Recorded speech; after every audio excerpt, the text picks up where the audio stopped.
Hi, it's JP here from Vixen Labs with our much esteemed colleague and friend at the Open Voice Network, Mr. John Stein. John, do you want to just tell the listeners and those watching a little bit about who you are, what you do? Be glad to, James and JP. Thank you. John Stein, Executive Director of the Open Voice Network, based in Portland, Oregon. We work worldwide. Linux Foundation, open source community dedicated to guidelines and standards. Yeah, absolutely. Now, you've been involved in Voice for some time now, and you've certainly been around this conference for a couple of years.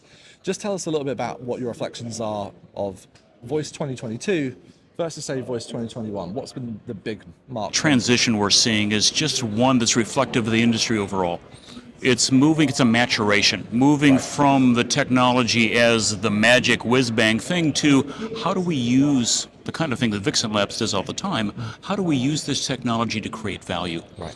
What do we need to do and how do we integrate in a business process? What are the critical questions that voice can and can't answer? Yes. And so I think that maturation saw it this year, very exciting. Absolutely. Now, one of the things that the Open Voice Network has been working on for some time now, as one of the big pushes, is around standards, right? We need some standard ways of operating procedures, and one of those big ones is interoperability between the different assistants that are out there.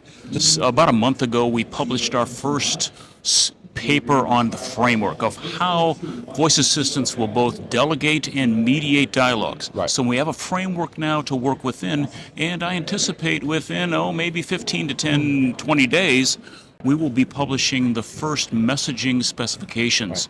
Right. Actually, the tangible ways in which voice assistants can exchange text, acoustic, context. Yeah. And then stand by, November 9th, we'll be announcing that and sharing that with the world. So very exciting things. Now, you talking about interoperability there, talking about the way in which those different assistants can hand off conversations and manage conversations.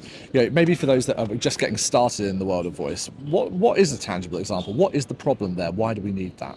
Let's say you're a developer. Let's say you're an enterprise and gosh, you want to reach all your constituents. And those may be customers, could be employees, could be whomever. Now, they're talking and they're using different voice assistants. Maybe it's in the car, maybe it's at home, maybe it's in a smartphone. Now, how how many platforms are you going to build? Right, yeah.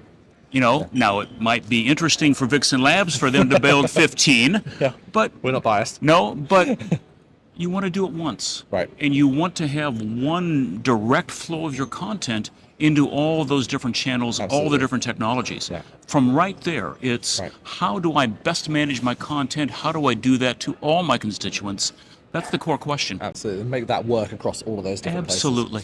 One of the things that I was actually talking with Ian on the stage earlier about is this idea that I feel certainly that we should be moving towards some kind of trust mark, some kind of means of proof that a business or an organization, whether they're talking to consumers or whether they are talking business to business, can easily look at and identify immediately that's a business that gets it. That is an organization that is going to look after my data well and is going to kind of adhere to a certain set of standards, these set of standards, when it comes to the use of AI. How important do you think it is that we make this something that translates to the end consumer and to the end user? JP, thank you for mentioning that, because I can't think of something that's more important. We use the phrase, we have to make, all of us, we must make voice worthy of user trust. Yes. And a trust mark like that, which says we, the organization, the developers, the designers, we adhere to these standards of protection of data, of use of data, of transparency, of consent, but all within, because we recognize we want to share data. We want,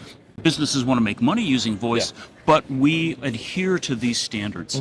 And yes, so that consumers, constituents, other organizations, especially in an interoperable world, know, this organization adheres, this organization believes, supports these standards that protect data and protect people. Absolutely. Well, John, thank you for the work that you continue to do. We love to have you on the show. For those of you who are listening who maybe want to find out a bit more about the Open Voice Network, where should they go? How can they get involved? Go, openvoicenetwork.org and look me up, John Stein, on LinkedIn. But JP, thank you for all the support and the great encouragement. We really appreciate it. Thank you. Thanks. For those of you watching, if you are still looking for more content coming from Voice 22, stay tuned here on LinkedIn and elsewhere. We'll be publishing more of these pieces of content on the Talking Shop podcast in weeks to come as well. John, thanks for joining us again. JP, thank you. We'll see you soon. Take care.